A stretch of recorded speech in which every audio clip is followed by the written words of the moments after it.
Chapter 27. Chores. "Do we have time to—" Alice began. "No," Carlyle interrupted. "Bella needs blood immediately."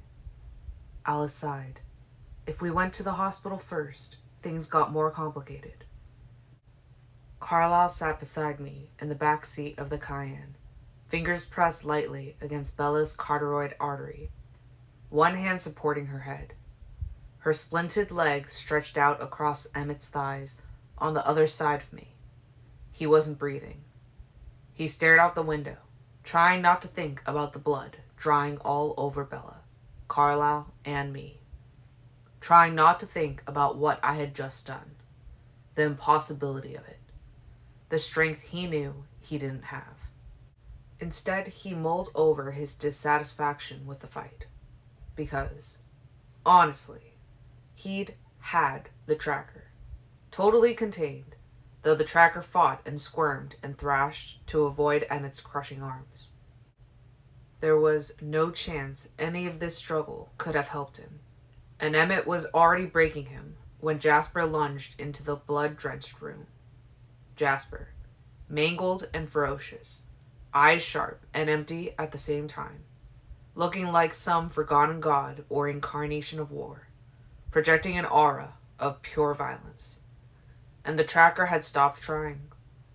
In that fraction of a second when he saw Jasper, for the first time. But Emmett didn't know that. He'd surrendered to his fate. No matter that his fate was sealed once Emmett had gotten his hands on him. This was what demoralized him. It was driving Emmett crazy. Someday soon I would have to describe to Emmett what he'd looked like in the clearing and why. I doubted anything else would soothe the sting. Jasper was in the driver's seat, his window cracked to the hot, dry outside air, though, like Emmett, he wasn't breathing. Alice sat beside him, directing everything. The turns, the lanes to travel in, the highest speed he could go without attracting unwanted attention. She had him at 67 miles per hour now. I would have pushed that, but Alice was confident that she would get us to the hospital faster than I could. Dodging patrol cars would only slow us down and complicate everything. Although Alice was monitoring every facet of this drive, her mind was in a dozen different places, finding ways through the necessary errands in front of her, working through the consequences of every choice available. A few things she was sure of. Now she pulled out her phone and called the airline, one she already knew would have the right flight, and booked one ticket for the 2:40 to Seattle. It would be tight, but she could see Emmett on the plane. She saw the day ahead as clearly as if it were happening, and I saw it all, too. First, Jasper would drop Carlyle, Bella, and me at St. Joseph's. There were closer hospitals, but Carlyle insisted. He knew a surgeon there who would vouch for him, and it was a nationally recognized level 1 trauma center. His urgency and Bella's ashen complexion, though her heart continued steady and strong, made it difficult for me to do much besides silently panic and curse our circumspect speed. "She'll be fine," Alice growled quietly at me when she saw I was about to complain. She shoved a picture into my head of Bella sitting up in a hospital bed, smiling, though she was all over bruises. I caught her slight deception, though. "And when exactly is this?" "A day or two, okay? 3 tops. It's fine. Relax." My panic skyrocketed as I processed that. 3 days? Carlyle didn't have to read thoughts to understand my expression. "She just needs time, Edward," Carlyle assured me. "Her body needs rest to recover, and so does her mind. She's going to be okay." I tried to accept that, but felt myself spiraling again. I focused on Alice. Her methodical planning was better than my useless agitation. the hospital, she saw, would be tricky. We were in a stolen car that was linked to another stolen car, and a 27-car pileup on the 101. There were multiple cameras around the emergency entrance. If we could just stop to switch to a better vehicle, something close enough to the rental Alice would acquire later. It was only a matter of 15 minutes or so. Just a short detour, and she knew exactly where to look. I growled, and she sniffed once without looking at me. It never gets less annoying, Emmett grumbled internally. So no car exchange. Alice accepted this and moved on. We'd have to park out of range of the cameras, which would make us more conspicuous. Why not pull right under the metal overhang with our unconscious patient? Why carry her farther than necessary? At least there would be shade for Carlisle and me to run in. Otherwise, we would have to brave the cameras, and Alice would have to find her way into whatever security stronghold was used to store the recordings. And she simply didn't have time for that. She had to check into a hotel and create a scene of violent injury stat, because it was supposed to have happened before we arrived at the hospital. So that was obviously urgent. But first, she needed blood. The blood should be quick. When I burst through the emergency room doors, looking like someone had thrown a bucket of crimson paint at me, and with a motionless body in my arms, it was going to cause something of a stir. Every able-bodied staff member within 100 yards of the emergency entrance would be running to meet us within seconds. It would be simple enough for Alice to slide in behind Carlisle and walk purposefully past the front desk. No one would question her. She could see that. A pair of blue booties available in a box attached to the wall would cover the stains on her shoes. And then it was simply a matter of darting into the emergency wing's blood storage room through a closing door. Give me your hoodie. Careful not to jostle Bella's leg, Emmett yanked the sweatshirt over his head and tossed it to Alice. It was remarkably clean, especially compared to Carlisle's and my clothes. Emmett wanted to ask what she needed it for, but he didn't dare to open his mouth and possibly taste or smell his surroundings. Alice shrugged into the enormous sweatshirt. It pulled around her tiny body, and yet, somehow, there was an air of the avant-garde about it. Alice could pull off anything. Alice saw herself in the blood bank again, filling the sweatshirt's ample pockets. "What's Bella's blood type?" she asked Carlisle. "Oh, positive," Carlisle responded. So some good had come from Bella's accident with Tyler's van. At least we knew this. Alice was probably being over-thorough. Would anyone bother to type the blood she would leave at the scene of the accident? Perhaps, if it looked too much like a crime scene. No harm in her being meticulous, I supposed. "Leave enough for Bella," I cautioned. She twisted in her seat so that I could see her roll her eyes, then turned back and kept planning. Jasper and Emmett would be in the stolen car, engine running. It would only take her 2.5 minutes to get in and out. She would choose a hotel near the hospital to make the timing less conspicuous. As she decided this, she saw the hotel she wanted just a few blocks south. It wasn't someplace she would ever actually stay, of course, but it would do for a grisly tableau.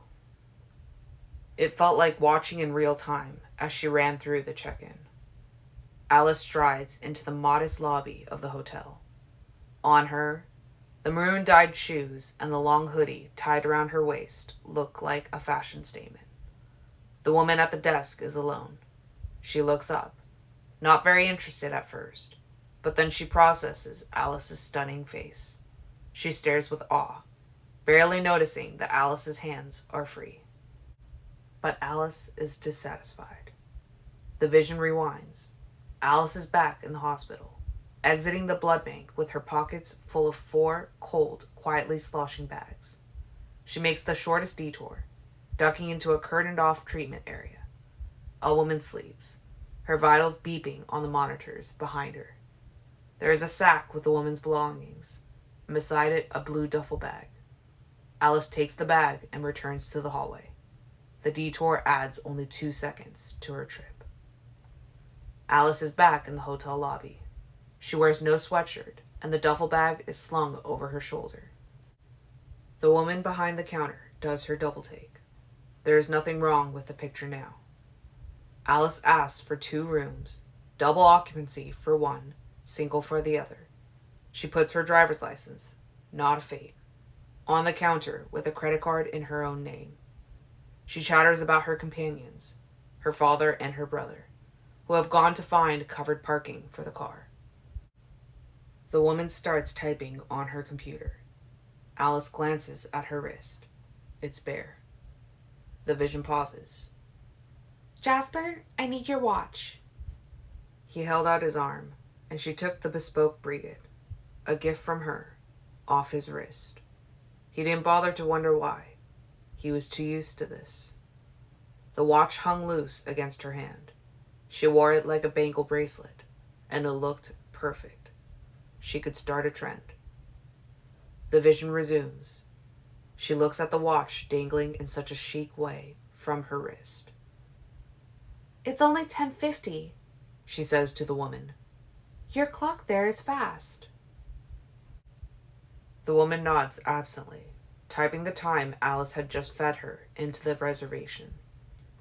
Alice grows a little too still, waiting for the woman to finish. It takes much longer than it should, but there's nothing to do but wait. Finally, the woman hands her 2 sets of key cards and writes down the numbers. They both start with a 1, 106 and 108. The vision rewinds. Alice walks into the lobby. The woman behind the counter does her double take. Alice asks for 2 rooms, double occupancy for one, single for the other. Second floor, please, if that's not too much trouble.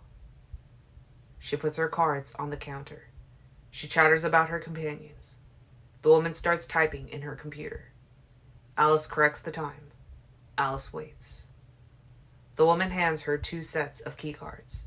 She writes down the numbers 209 and 211.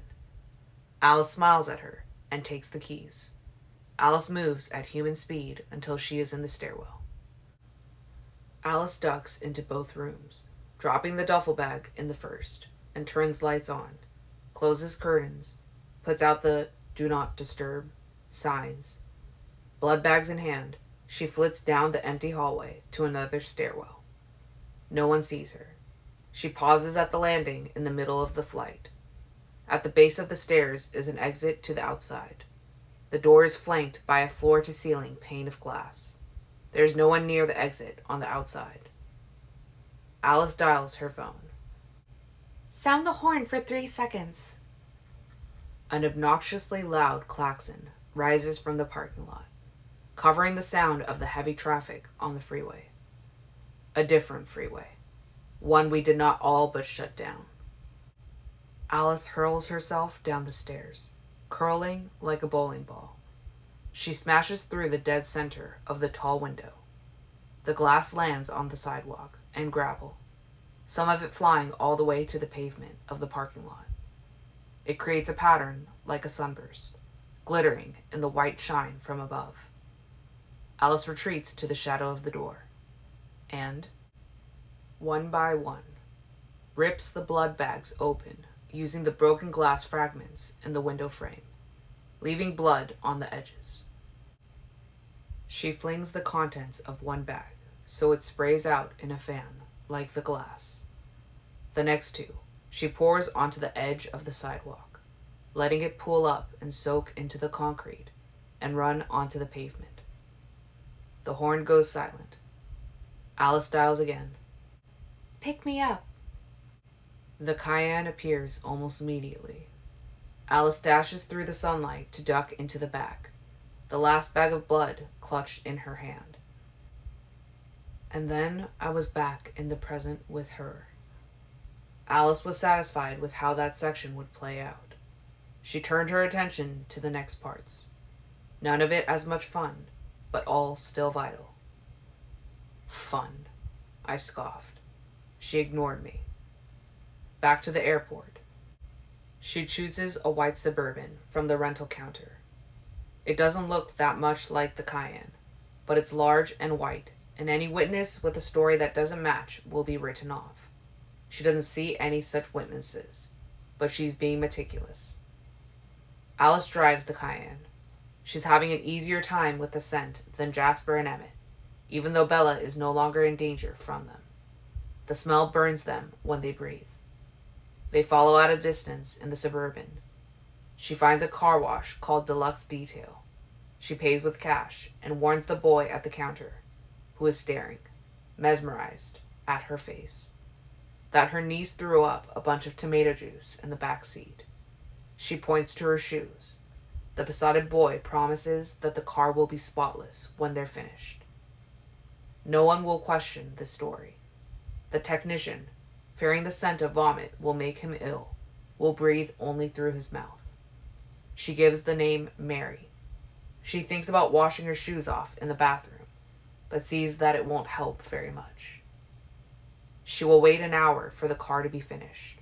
She calls the hotel after the first 15 minutes have passed, ducking out the back door and standing in the shade where the sounds of vacuums and sprayers keep anyone from overhearing her words. She apologizes to the same woman at the front desk, her voice frantic. A visiting friend. A Horrible. accident in the back stairwell. The window. The Blood. Alice is barely coherent. Yes, she's at the hospital with a friend now. But the Window. the Glass. someone else could get Hurt. Please, it should be cordoned off until maintenance can clean it up. She has to go. They're going to let her in to see her friend. Thank you. So, Sorry. Alice sees that the woman at the desk will not call the police. She will call management. They will direct the woman to get everything cleaned up before someone else is hurt. That will be the story when the legal papers are served. They cleaned up the evidence for safety's sake. They will wait in miserable suspense for the lawsuit that never comes. It will be more than a year before they start to believe their amazing luck. The detailing done, Alice examines the back seat. There's no visible evidence. She tips the technician. Alice gets into the Cayenne and takes a deep breath in through her nose. Well, the car won't pass a luminol test, but she sees that it won't get one. Jasper and Emmett follow her to a mall in downtown Scottsdale. She parks the Cayenne on the third floor of a huge parking garage. It will be 4 days before the security guard reports the abandoned vehicle. Alice and Jasper go shopping while Emmett waits in the rental car. She buys a pair of tennis shoes in a busy Gap. No one looks down at her feet. She pays cash. She buys Emmett a t-shirt thin hoodie that actually fits him. She buys 6 large bags of clothes in her size, Carlisle's size, Emmett's size, and my own. She uses a different ID and credit card than she used at the hotel. Jasper acts as a Sherpa for her. Finally, she buys 4 suitcases that don't match. She and Jasper wheel them to the rental car, where she pulls tags and fills them all with brand new clothes. She throws her bloody shoes in a dumpster on their way out. There are no rewinds or replays. Everything goes perfectly smoothly. Jasper and Alice drop Emmett off at the airport. He takes one of the carry-on suitcases. He looks less conspicuous than he did for the morning flight. They find Carlisle's Mercedes, where they left it in the parking garage. Jasper kisses Alice and starts the long drive home. Once the boys are gone, Alice empties the last unit of blood on the back seat and floor of the rental car. She takes it to a do-it-yourself car wash outside a gas station. She doesn't do nearly as good a job cleaning up as the detailers. She'll get fined when she returns the car. It will be raining when Emmett lands in Seattle. Only a half hour till sunset. A taxi will take him to the ferry. It will be easy for him to slip into the Puget Sound, ditching the suitcase in the water. And then, swimming and running. It will be just 30 minutes until he gets to the house. He'll take Bella's truck and immediately head back to Phoenix. Alice frowned in the present and shook her head. This plan would take too long. The truck was incredibly slow. We were just 4 minutes from the hospital now. Bella was still breathing slowly and evenly in my arms, and we were all still covered in blood. Emmett and Jasper were both still holding their breath.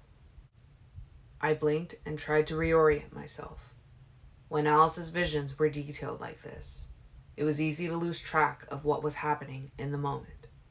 She was better at acclimatizing back and forth than I was. Alice opened her phone again and dialed the number. She was swimming in Emmett's sweatshirt, Jasper's watch dangling from her wrist. Rose? In the tight, quiet space, we could all hear Rosalie's panicked voice. What's happening? Emmett? Emmett's fine. Where's the tracker? The tracker is out of the picture. Rosalie gasped audibly.